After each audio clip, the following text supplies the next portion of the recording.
আসসালামু আলাইকুম গাইস। তো আজকে আমরা কিছু কমন আর্টিকেল নিয়ে আলোচনা করব। আজকে আমরা আর্টিকেলের ব্যবহারগুলো একটু পড়ব। এই রুলসগুলো খুবই কমন অ্যান্ড ইম্পর্টেন্ট। তো চলো দেখা যাক রুলসগুলো কি আছে, কীরকম হয়। আর্টিকেলের রুলস এর ব্যবহার। সিঙ্গুলার কন্ট্রিবিউল নাউন এর আগে এ বসে, যেমন a book, a boy, a pen. Boy, book, pen এগুলো সিঙ্গুলার, যেহেতু a book, a boy, a pen বলেছে, তো সিঙ্গুলার নাউনের আগে সবসময় এ বসবে। কনসোনেন্ট সাউন্ড এর আগে এ বসে, যেমন a man, a European, a university. এগুলোর আগে সবসময় এ বসে, এটা কিন্তু খুব ইম্পর্টেন্ট একটা রুল।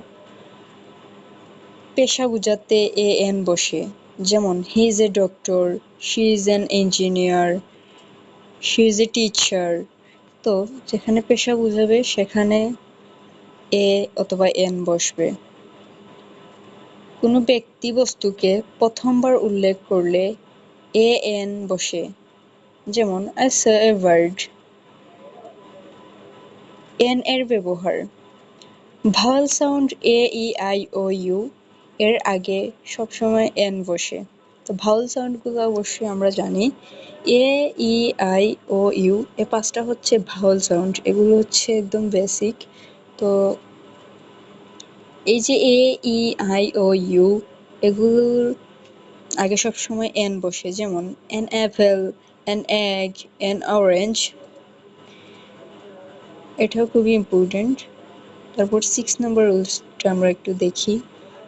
যে শব্দের শুরুতে এইচ উচ্চারিত হয় না তার আগে এন বসে, যেমন অ্যান হনেস্ট ম্যান, অ্যান হাওয়ার, অ্যান হেয়ার।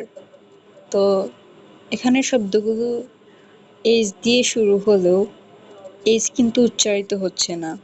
যে শব্দের শুরুতে এইচ উচ্চারিত হয় না তার আগে এন বসে। রুল 7, ভাওয়েল সাউন্ড দিয়ে উচ্চারিত অ্যাব্রিভিয়েশন এর আগে এন বসে, যেমন an M A, an MBBS, an SSC student. তো সবসময় খেয়াল রাখবা যে সংক্ষিপ্ত নামের আগে সবসময় এন বসে, কোনো ডিগ্রির আগে এন বসে, শর্ট ফর্মের আগে এন বসে।